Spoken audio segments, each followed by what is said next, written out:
Bismillahirrahmanirrahim. Hai, Assalamualaikum. Welcome back to Cengkeh Channel. Terima kasih akak ucapkan kepada semua kerana sentiasa memberi support untuk channel ni. Apa khabar korang? Semoga korang sihat di samping keluarga tersayang. Kali ini akak akan sampaikan hasil karya Ida Anwar yang bertajuk Lorong. Kami dari pihak Cengkeh Channel mengucapkan terima kasih kepada Kalimah Paranormal Team X kerana memberi keizinan kami untuk kongsikan hasil karya-karya novelis Ida Anwar. Sebelum tu akak doakan agar kita semua dipermudahkan segala urusan, dilimpah ruahkan rezeki dan diberikan umur yang panjang insya-Allah. Amin ya rabbal alamin. Jom bersama dengan aku. Bismillahirrahmanirrahim. Qul a'udzu birabbin nas, malikin nas, ilahin nas, min syarril waswasil khannas, alladhi yuwaswisu fi sudurin nas, minal jinnati wan nas.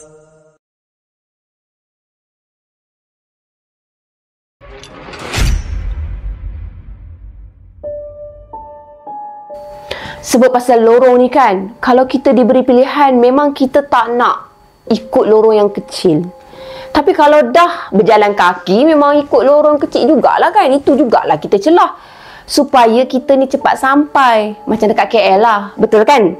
Tipulah dari Central Market nak ke Menara Maybank tu, korang takkan celah ikut lorong kecil kan?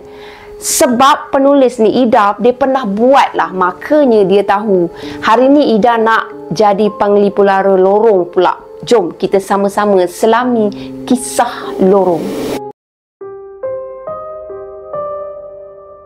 Kisah lorong ni ada banyak tau, tapi akak akan ceritakan satu persatu. Untuk kisah lorong yang pertama, akak mulakan sebagai mukadimah. Kisah lorong yang pertama ni bukanlah kisah Ida, tapi kisah seseorang yang rapat dengan Ida. Kawan Ida lah kiranya. Dia ni bekerja di siang hari sebagai tenaga pengajar. Kadang-kadang kan memang kena kursus, tapi jaranglah dia nak pergi kursus jauh dari tempat tinggal dia.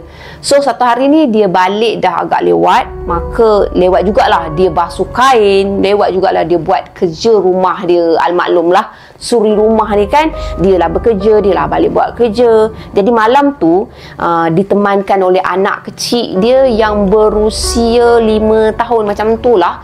Dia pun stay juga membasuh kain, mengemas apa semua walaupun dah lewat. Lepas tu anak dia cakap lah dekat mama dia ni, "Mama, kain mama dah siap." Kata Irfan, anak dia tu nama Irfan.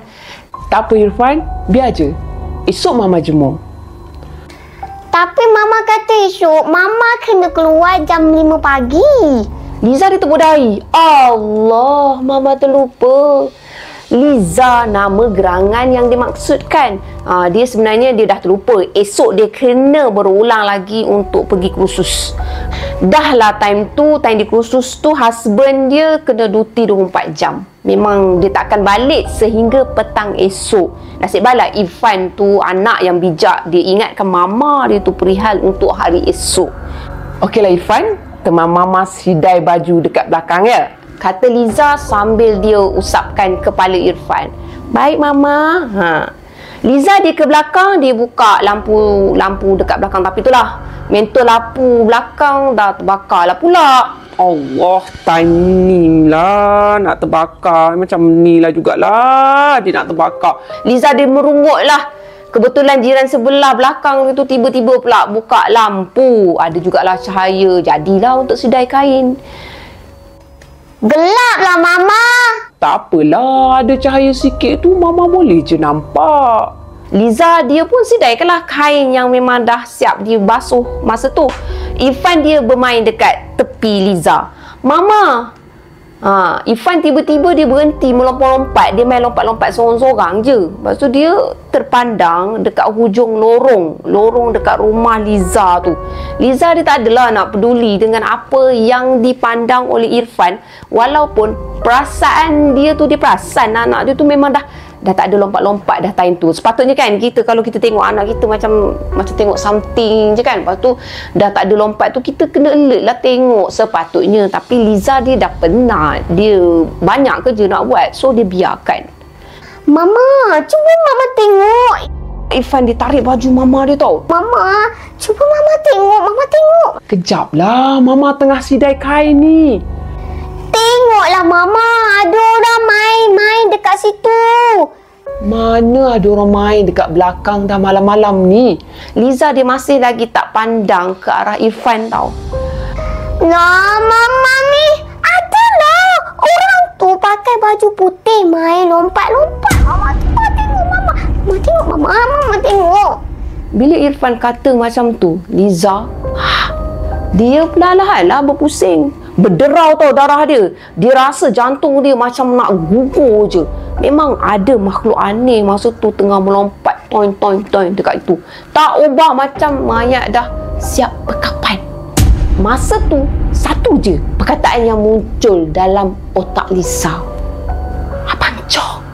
Sejak tu memang Liza dah tak berani lagi nak sidai kain dekat lorong belakang tu. Sangguplah dia suruh husband dia tu alihkan ampaian kain ke depan. Cukuplah sekali. Memang untuk kali kedua tidak lah. Itulah kisah yang pertama. Akak teruskan dengan kisah lorong yang kedua. Masih di lorong yang sama, sejak kes Liza memang dah tak ada lah siapa-siapa pun berani nak susul lorong tu bila dah gelap. Tapi kan Ida dia jalan je. Dia okey je jalan. Alhamdulillah. Memang tak adalah pula dia jumpa benda macam tu. Pelik lah dia rasa. Orang lain jumpa, dia tak pula. Mungkinlah sebab aku ni berhantu. Dia tak nak tunjuk diri.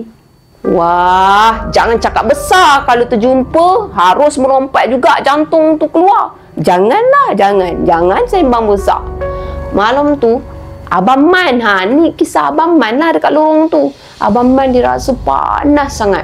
Dia baru balik dari bekerja shift malam tau. Masa tu dia kerja shift malam pukul 3 pagi. Dia balik kejap je.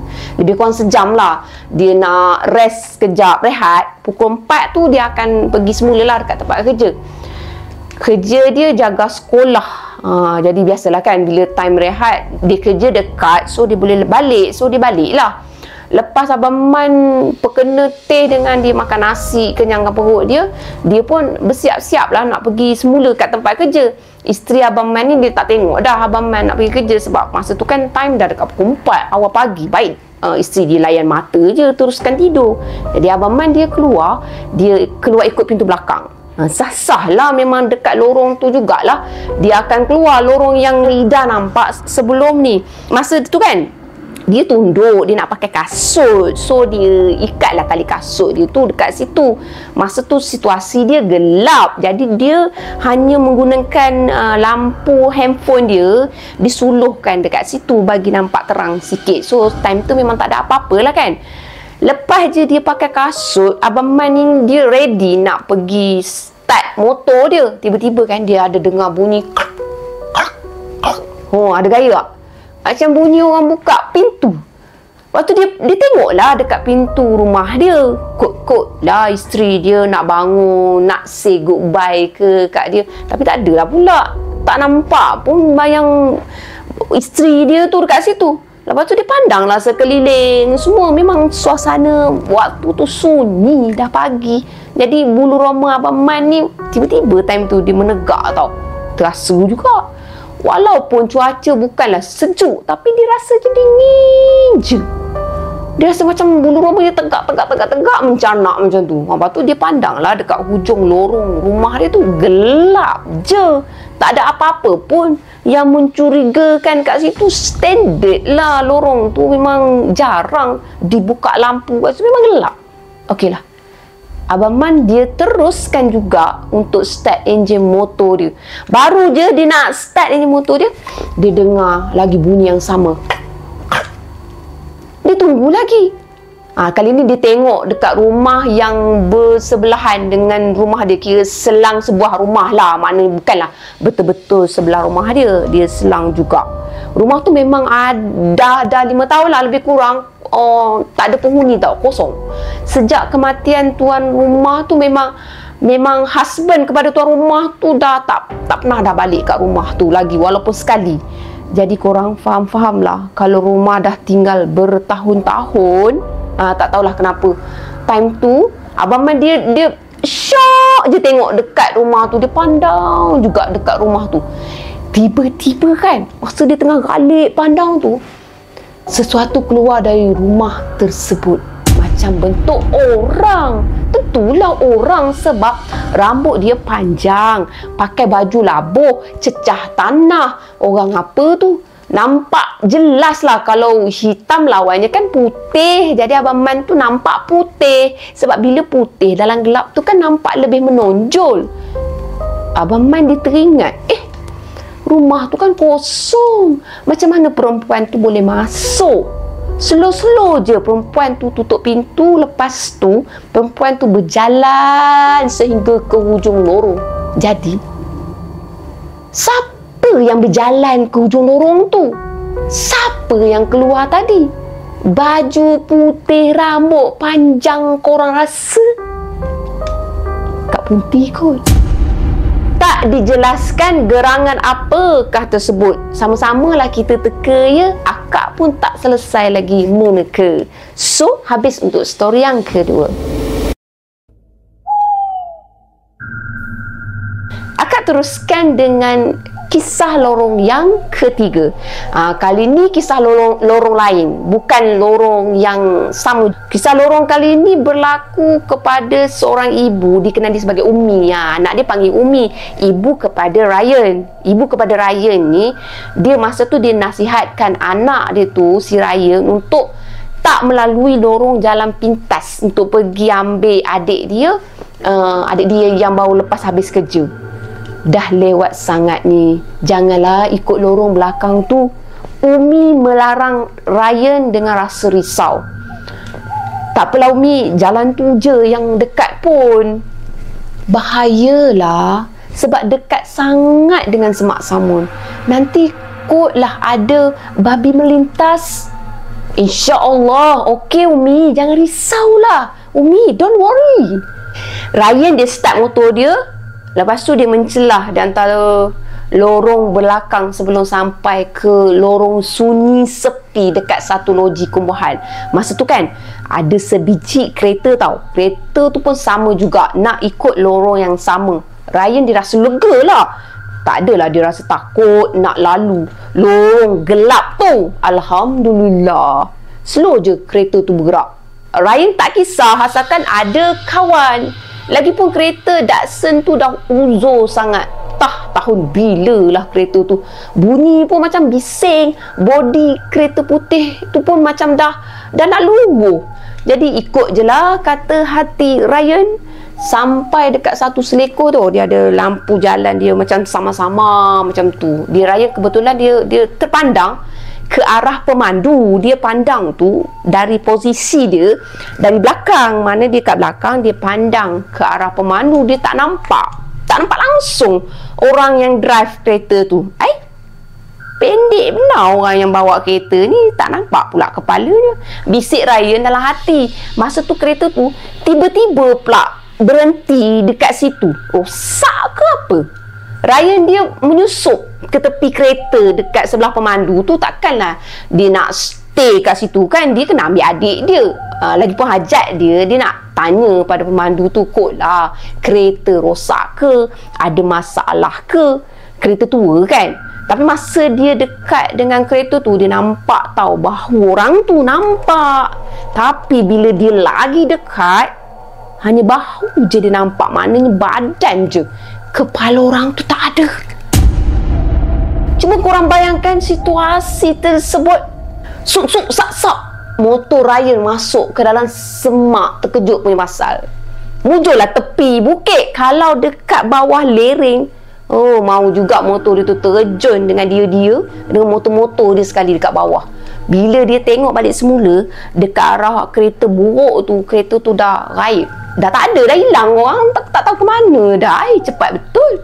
Menggigil tau kepala lutut Ryan. Tapi dia gagahkan juga, dia pergi juga ambil adik dia. Masa balik, dia dah tak lalu jalan yang sama. Dia ikut jalan depan, jalan besar. Jauh pun tak apalah. Janji selamat.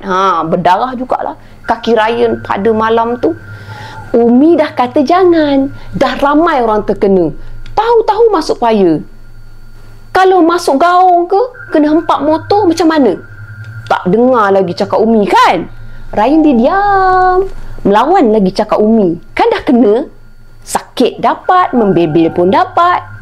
Sama-samalah kita semua ni ambil iktibar korang. Nasihat orang tua ni berisi, bukannya kosong tong je. Mereka ni banyak pengalaman dari kita. Kalau mereka larang tu, kita janganlah buat. Bukan untuk dia je, untuk kita semua juga tau. Selesai kisah yang ketiga. Akak teruskan dengan kisah lorong yang keempat.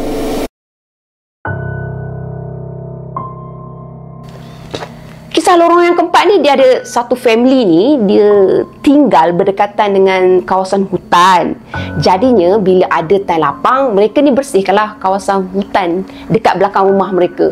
Lepas hutan belakang rumah tu dibersihkan, barulah mereka nampak hutan tu terang, lapang mata, memandang. Seronoklah mereka ni rasa, sebab boleh nampak rumah sekeliling. Kalau tak, memang bersemak samun berhutan korang. Apa pun tak nampak. Bila diorang dah bersihkan, ada satu signboard tanah lapang untuk dijual. Kelihatan memang besar lah, terpacak dekat tengah tanah tersebut. Kalau tak signboard tu, memang mereka tak nampak. Mereka rasa selamatlah sikit dari binatang berbisa. Kalau tak, lorong belakang rumah tu memang tempat monyet je. Dekat belakang rumah mereka tu memang ada satu lorong, tapi lorong tu jarang sangatlah untuk digunakan. Ibu, adik dengan kakak main basikal dekat luar rumah ya, kata si anak kepada ibu dia, atau lebih dikenali sebagai No. No, dia dengar je anak sulung dia tu cakap masa tu nak minta izin kan, nak main basikal dekat luar.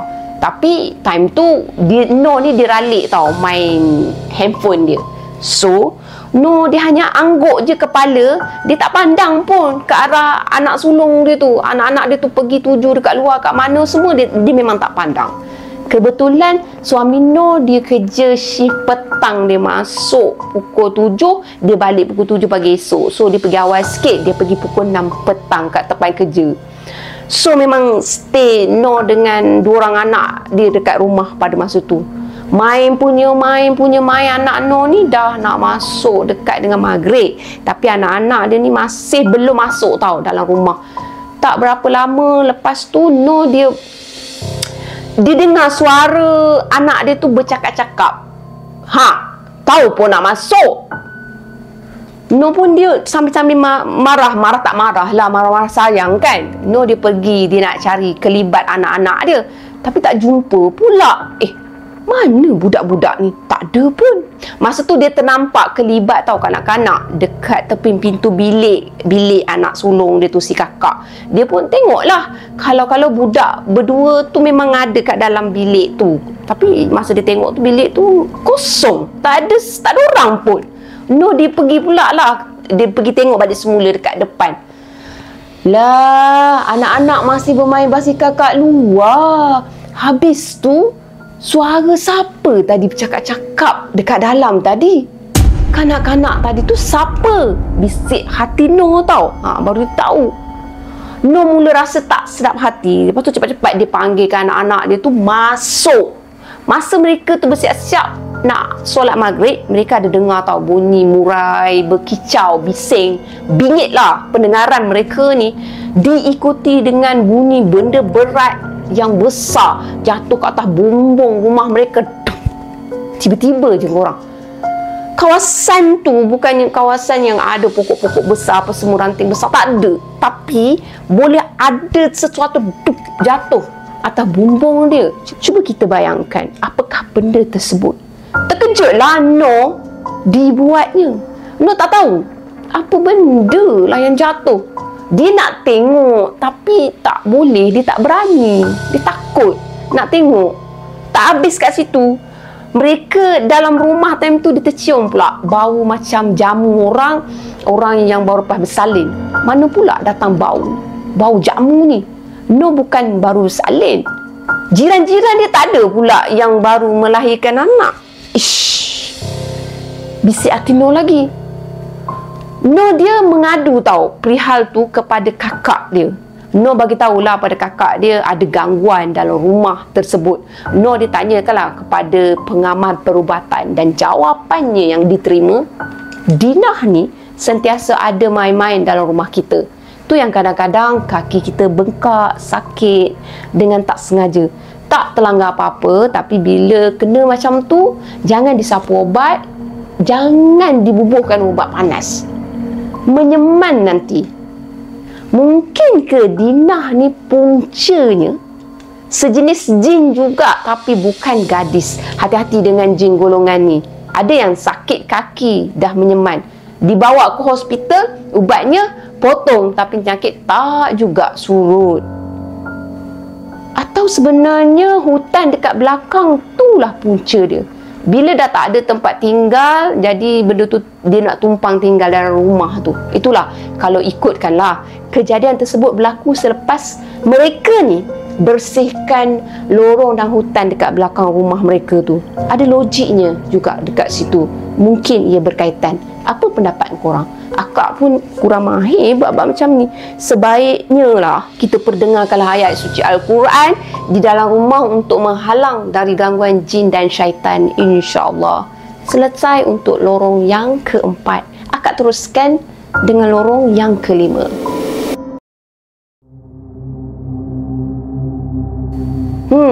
Untuk lorong yang kelima ni, Ida nak ceritakan perihal lorong yang selalu dia duduk melepak dengan makcik-makcik sambil tunggu suami masing-masing. Kisahnya ni kat hospital. Hospital mana? Rahsia. Masa tu Ida dia tak nak lah tahu atau tak nak ambil tahu sangat lah apa yang ada dekat bawah bangunan hospital tu. Dari tingkat 5 memang dia boleh nampak parking dekat lorong hospital tu. Dia stay dekat tingkat 5. Husband dia masa tu dirawat dekat situ. Dia tak ada masa, tak sempat nak tengok apa-apa, nak sibukkan apa-apa. Sebab masa tu dia memang betul-betul sibuk jaga suami dia sendirilah. Apa yang sempat masa tu bila jumpa dengan isteri pasien lain kan, so dia bolehlah bersembang macam tu lah. Hari pertama, hari kedua semuanya okey. Masuk hari ketiga ada seorang India tau. Dia baru masuk sebelah katil suami dah. Kesian pula tengok tak ada orang tunggu. Badan India tu tak ada orang lapkan. Ida dirasa kesian sangat, nak makan pun tak boleh, nak bangun sebab patah tulang peha. Nak bergayut pada palang besi pun memang tak mampu. Sakit sangat katanya lelaki India tu. Jadi Ida dia tolong siapkan makanan dekat lelaki India tu. Dia tolong sekalilah, dia tolong isikan air, siapkan dengan straw, memudahkan untuk lelaki India tu minum. Malam tu Ida dia menyelit tidur tau atas katil husband dia. Dia tak larat nak tidur, duduk je sebab time tu dia mengandung ke Habib 4 bulan. Ida dia selak kain langsir tengah malam. India tu pun sama juga, masing-masing selakkan kain langsir kan. India tu dia pula selakkan kain langsir pada tengah-tengah malam. Apa hal lah aneh ni selak tabir orang nak tidur ni. Ida dibuka mata, dia tengok pada lelaki India tu. Seram gila. Mata merah menyala kot, merenung tajam ke arah Ida.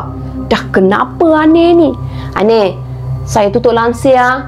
Saya nak tidur lah, kata Ida. Dia diam, dia tak jawab pun. Masa tu Ida dia terpandangkan satu lorong tau. Lorong belakang tempat pekerja hospital troli untuk kain kotor macam itulah. Sungguh gila Ida rasa time tu. Apa hal kawan laki you datang malam-malam? Tanya aneh tu tiba-tiba. Ha? Kawan laki you kah? Pakai putih serban. Ida dia telan tau Walio. Aneh ni nak prank aku ke apa? Bisik hati Ida. Mana ada aneh, malam-malam mana boleh orang masuk melawat, kata Ida. Habis itu siapa? Aneh ditunjuk dekat hujung katil. Serius Ida, dia memang tak berani tau nak toleh. Kebetulan kan ada cermin belakang kepala husband dia. So dia pandang tapi dia tak nampak lah apa-apa kat situ. Dia tak nampak siapa-siapa pun. Betul lah, ada 2 ke 3 orang ke ini macam pakai baju putih. Ayo Ane, itu tara kelakar lah ni, kata Ida. Malas lah Ida ni, dia nak layan pada Ane tu yang memang dah pening. So dia teruskan tidur. Pagi esok bila dia bangun, dia berdiri betul-betul lah dekat lorong belakang. Lepas tu dia tengok pemandangan dekat lorong tu indah tau, indah sangat. Bukan dia tengok lorong yang berdekatan kat dia, tapi lorong bahagian bawah.